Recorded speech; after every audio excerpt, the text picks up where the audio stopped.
Call the meeting of the Development Committee of June 6th to order. Roll call, please. Member Krajewski. Here. Member Chaplin. Here. Member Guston. Here. Member Ozog. Here. Member Rutledge. Chair Tornatori. Here. And we have a quorum. Under Chairman's remarks, two things.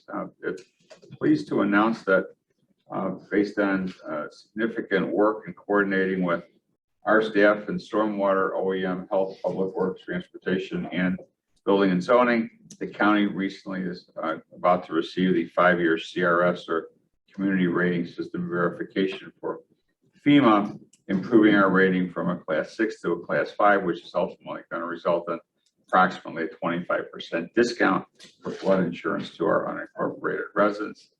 This is going to go into effect April 1st, 2024, and will be for 5 years. Thanks to Paul and all of the staff and department heads, Jim and Jessica for working together to get this. It's very important and a great cost savings for our people. Also, I have been informed that we have made an application to IDA, the Illinois Housing Development Authority, under their Strong Community Program grant application, seeking the maximum of $750,000 to be for and associated with our neighborhood revitalization program, otherwise known as the Clean and Lean program. Not only is that going to help us with the Clean and Lean program, but will help us with the affordable housing program that we're in the process of putting together. It was something that I mentioned to Paul that I had learned at a board meeting a month or two back. Paul was right on it, got the chair to sign off on it, and hopefully we'll get to 750. That's the max that we can get, but we asked for the max, right? We asked for the max, and we also have 250,000 budgeted already. So all told, we could have $1 million for the program. Great, so perfect. So thanks for doing that, and it'll keep us posted on. Yes. I think can we? I mean, it sounds like staff now has the ability to do $1 million worth, 750 plus 250. Can we just have them start going ahead with it and just fund it with reserves till we get it, or because it's all to be paid back anyways? It's just, I don't know how long it'll take to get it, or if they don't give us enough. I would be for giving us the full $1 million if that's what we can handle. Well, we haven't really held back on any of the Clean and Lean stuff, have we? I mean, we're doing it as we need Before you to. had no matter what. The only difference here is that we'll be able to use IDA money as opposed to our own money to get it back. But we're still moving it forward with the program. Well, I'm saying, can we move forward? I mean, with our money right now, Yep. and then more money. I mean, if $1 million, then when IDA comes, it comes. Can we do more? I mean, Well, we could, but the point is that the actual activity of doing the Clean and Lean and the neighborhood revitalization is not being slowed by the lack of money. That's not an issue. okay. So if we do have an issue where we don't get the full 750 and we're out of money, we'll come back to this committee and ask for more money We from the have general zero fund. right now. So, We have 250,000. right. Yeah, We have 0 to 750. correct. Okay. But it's bottom line is not holding off on us doing the actual practical work of cleaning properties up. So there's not enough properties out there to go clean to get to $1 million. There are, but the time that takes to go through the courts, through adjudication, Okay. get the bids and everything like that. When this money comes in, we've got plenty of properties that we can go after. Thank you. Augustus. Paul, thank you very much too, because we've been working on some communities that needed some assistance, and you guys did a great job. So thank you so much for that. Do we have any idea as to how many we might be able to facilitate in the future? Of course, we've got a judicial system that we need to comply with before we can actually do too much of anything. But are we looking at $1 million potentially of properties in the communities that would qualify for our type of Clean and Lean? Yes, as part of our application, we identified different types of levels of what we're doing. Purchase, we didn't purchase before, but now we're putting purchase into the equation. Demoing and potentially leaning and foreclosing on the liens. Cleaning up, which is not demoing, but cleaning up yards, junk and debris, things like that. And then also the potential to do some weed cutting and grass cutting. All told, we've identified about 150 properties that are either vacant and need grass cutting and weed cutting and cleanup because of fly dumping or demolition or rehabilitation. So as part of this grant, we've actually identified each and every property that we're talking about right now. And once again, it's about 150 properties. Bless you. And on the purchase end of it, will there be competition on that purchase between the county and the private sector, or will it be designated only for the county purchase? Well, it would be, what would happen is that we have identified properties that are in really bad shape. And if we feel that simply demoing them and then leaning the property for closing on the lien is more problematic than saying this property is in really bad shape, we're going to go ahead and eventually go through the process of trying to gain the property. We'll just go in and try and purchase the property and then demo the property, clean it up, and then potentially put it into our housing inventory for the affordable housing program. Or if that's not available yet, we would auction it off. But the really, really bad properties, we'd be looking to purchase them. But if it goes through a foreclosure proceeding, then there are other people who could bid on it. That's what I was wondering, because Anything else? usually a foreclosure will go to the public sector. But we might not let it get to that point. We're gonna make, you might make an offer to the current owner before it gets to foreclosure. Exactly. Take So the private general purchase. public out of it. Private purchase, exactly. There's also some state legislation that we talked about last time, that I talked about at the housing symposium, that really favors local governments to be able to be sort of first in line or to get a step up on the foreclosure process as well. We've been working with Conor McCarthy on that, but there's some new legislation that sort of gives us a little bit of a leg up on the foreclosure process. But the key for purchasing is to just cut out the private sector and just go ahead and buy those properties that we know are in bad shape that we want to get anyway. Any other questions? Questions? Yeah. Yes. Thank you, Chair. You mentioned mowing. And there was a property on my street we had a problem with, but that got turned over to the township. So what's the divider there, I guess? So the county doesn't have a weed or grass cutting ordinance. The reason we don't is we've looked at this over the last 30 years that I've been here, and then when we actually do the numbers, it's almost cost prohibitive to go out and start mowing. More importantly, each township, for the most part, some of them don't, but I think most of the townships have at the supervisor level a weed cutting or grass cutting ordinance. So anytime we have a high grass issue on a piece of property that's not abandoned or vacant, it's just someone's home that's living there, they're just not cutting the grass, we turn it over to the township. The township will go out, send a 30-day letter. After 30 days, they'll cut it and leave the property.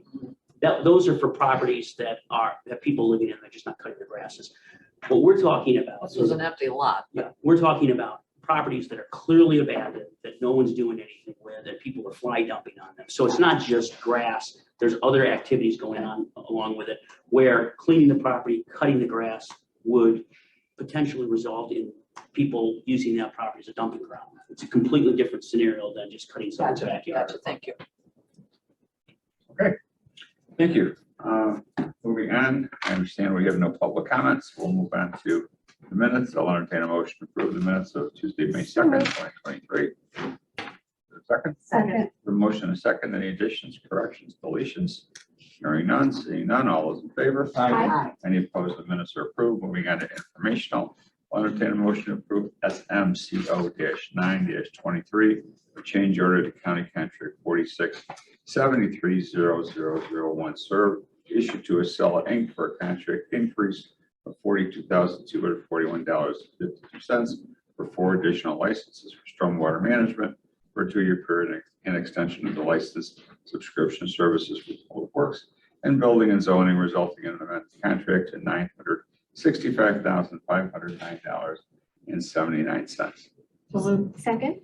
It's just Yeah, it is informational, but any questions on that?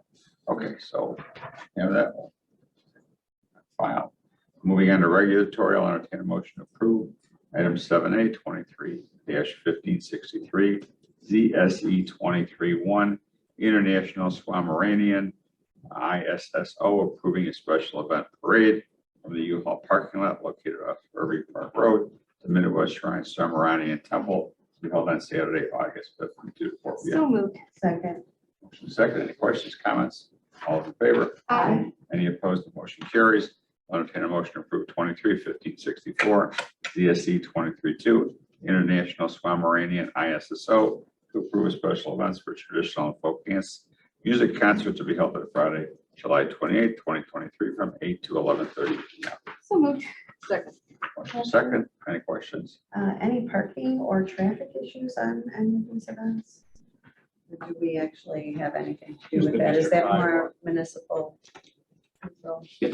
So we've worked with both the Village of Itasca, also various property owners along Irving Park Road that the property owners contracted with to have parking at those facilities. There's a U-Haul facility at 53 in Irving Park where most of the vehicles will be parked. The parade will actually stage at the U-Haul facility on 53 in Irving Park. But then after the parade is done, people will continue to park there and shuttle bus people over to the temple. Do we know how many people might attend? Approximately 1,000 people over the course of the time. That's generally what's happened in the past when they've had these events. Yeah. Oh, thank you. Ready to vote? All those in favor? Aye. Any opposed? Motion carries.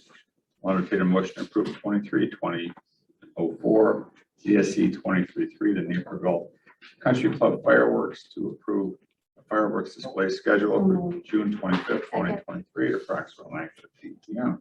There's a motion and a second. All in favor? Aye. Any opposed? Motion carries. And lastly, I'll entertain a motion to approve 23-2005 GSA 23-4, the Donna Country Club's 4th of July fireworks So to moved. be held on July 4th, 2023 at approximately 9:30 p.m. There's a Second. motion and a second. Any comments? All those in favor? Aye. Any opposed? Motion carries. Any old business? Yes, sir. Thank you. So regarding this new flood insurance rate, are we going to put a press release out or anything on that? Sam, is there some way we can, I think it's great news, the unincorporated area might, you guys would do something like that? So this is a preliminary Okay. from our consultant who works for Homeland Security and FEMA. These are always ultimately approved, so it's tentative right now. That's why we sort of have a soft presentation about it. Okay. We anticipate that in 2 months, everything will be approved, and the District 5 FEMA office will give us a big old plaque that says, it has a big, you recall last time, it had a big 6 on it, this time a big 5 on it. And then we'll make that presentation at County Board. At that point, we'll sit, Okay, thank you. ours is 5, yeah. Thank you, Chair. CRS, yeah. The ISO actually is 4. Right? 4 for building. Came up this morning in environmental committee. We talked a lot about dark skies ordinance. Can you give us an update on those efforts? So I've been working with Joy Hunt from Environmental and David David Parker. Farkas, who is the dark sky And I'm an expert. and he's met with all the municipalities in DuPage County and several, where the forest preserve. And with the county's passage of the resolution a year and a half ago, what we have been doing is we have been promoting dark skies with some of the conditional use developments that have come forward. For instance, the soccer facility down on Frontage Road has committed to the Dark Sky Initiative as one of their conditions. Trine Construction Company, which recently sold their property up on Morton Road and North Avenue, has sold to a development that will have about 175 to 200,000 square foot building that will be a truck terminal facility that will start to see, hopefully develop this year. They've committed, in fact, you'll be seeing, I gotta back up here, sorry. The Zoning Board of Appeals approved the zoning relief last week. It'll be coming to the Development Committee at their next committee and then County Board. It was unanimous. They've committed to a dark sky initiative, which essentially is shutting the lights down at midnight and not turning them back on. Directional Yes, and all and that. things like that, glare and things like that. So we have been promoting that and we've been getting those into our zoning cases. We have the potential to work on a county ordinance if that is brought up as a mandate from this committee and ultimately County Board that we could include in our zoning ordinance.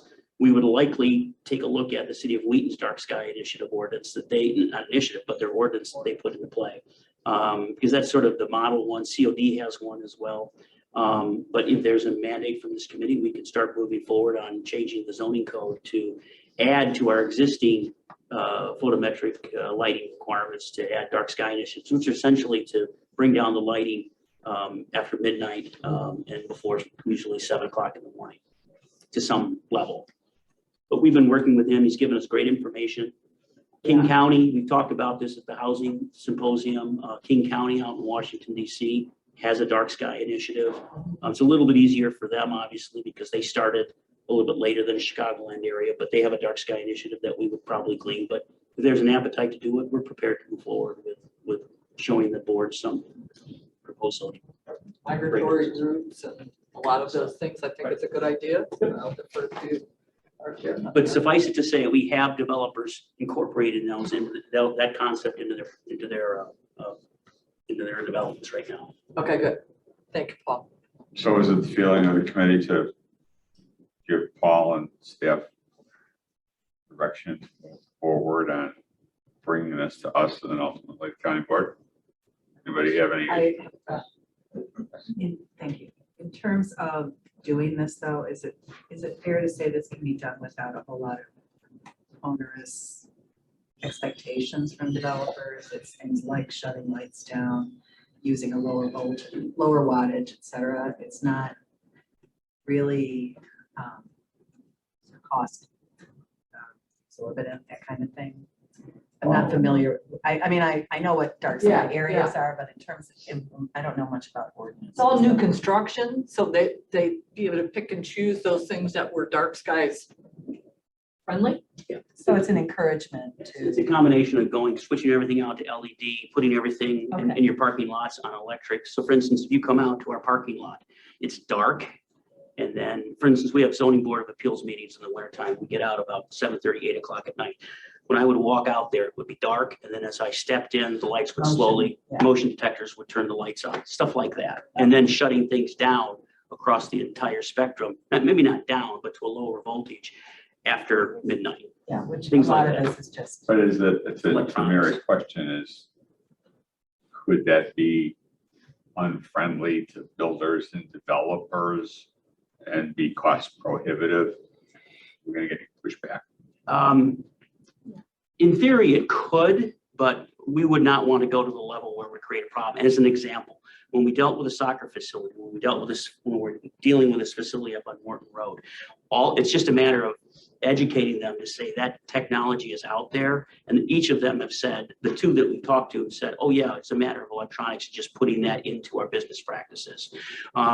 There are some communities that have been a bit onerous in terms of what they would require. I don't think we'd want to go to that level, but And once we don't again, want to discourage. We don't but discourage developers. LED saves them so much money anyway. absolutely. But really, it's a combination of LED, electronics in terms of when even though there are cars in the parking lot, the lights are dim, and then when people walk out electronically, they just motion detector, they just go on up, and then shutting them down after a certain hour.